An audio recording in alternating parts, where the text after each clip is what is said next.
भारत चीन बॉर्डर पर Indian air force की ये एक्सरसाइज के बाद ऐसे कयास लगाए जा रहे हैं कि वास्तविक नियंत्रण रेखा के उस पार चीन भारत के विरुद्ध साजिशें रच रहा है। 9 दिसंबर की झड़प के बाद से तवांग में कई जगह सैनिकों की तैनाती बढ़ा दी गई है। हमारी इस रिपोर्ट में ये समझिए कि आखिर क्यों कोरोना कंट्रोल में नाकाम रहने पर चीन की जनता के गुस्से से बचने के लिए एलएसी पर टेंशन क्रिएट कर ध्यान भटकाने की चीन कोशिश कर रहा है।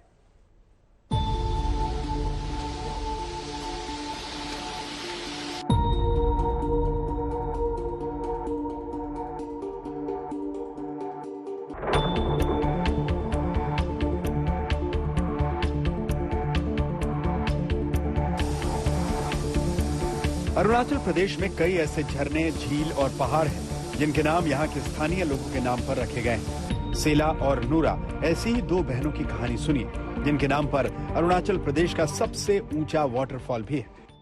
ये 100 मीटर की ऊंचाई से जो ये झरना नीचे की तरफ गिर रहा है, ये अरुणाचल प्रदेश का सबसे ऊंचा झरना माना जाता है। ये जंग वाटरफॉल कहते हैं इस इलाके के नाम की वजह से, और इसे नूरानांग वाटरफॉल भी कहते हैं। अब यहां पर होती है वो दिलचस्प कहानी। दो बहनें थी, नूरा और सेला।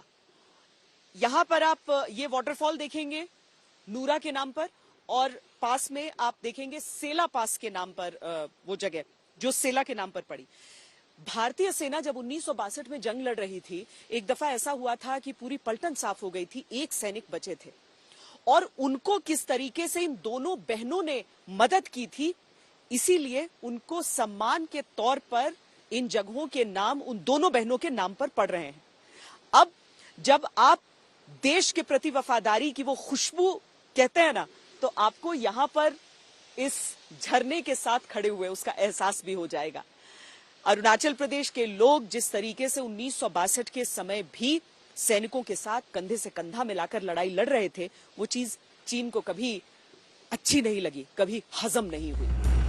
तवांग को समझने और समझाने की कोशिश में लगी आज तक संवाददाता श्वेता सिंह ने कुछ ऐसे लोगों की तलाश की जो भारत चीन युद्ध के गवाह रहे। 1962 के युद्ध को लेकर कितना कुछ कहा गया, कितना कुछ सुना गया, लेकिन स्थानीय तौर पर पहली बार ये चीजें देखिए, पहली बार ऐसा हुआ है कि एक स्थानीय व्यक्ति ने 1962 पर किताब लिखी, 1962, the mountain when the mountains cried, यानी कि जब पहाड़ रो पड़े थे, और स्थानीय लोगों ने कंधे से कंधा मिलाकर साथ दिया था भारतीय सेना का। हम खुशकिस्मत है कि ऐसे दो लोगों से हमारी मुलाकात इस समय हो रही है। हालांकि उम्र 88 साल और 89 साल हो चुकी है, पति पत्नी की जोड़ी है, जो पहले परमवीर चक्र थे इस सेक्टर के, ईस्टर्न सेक्टर के सूबेदार जोगिंदर सिंह, उनके साथ इन दोनों ने काम किया था 1962 के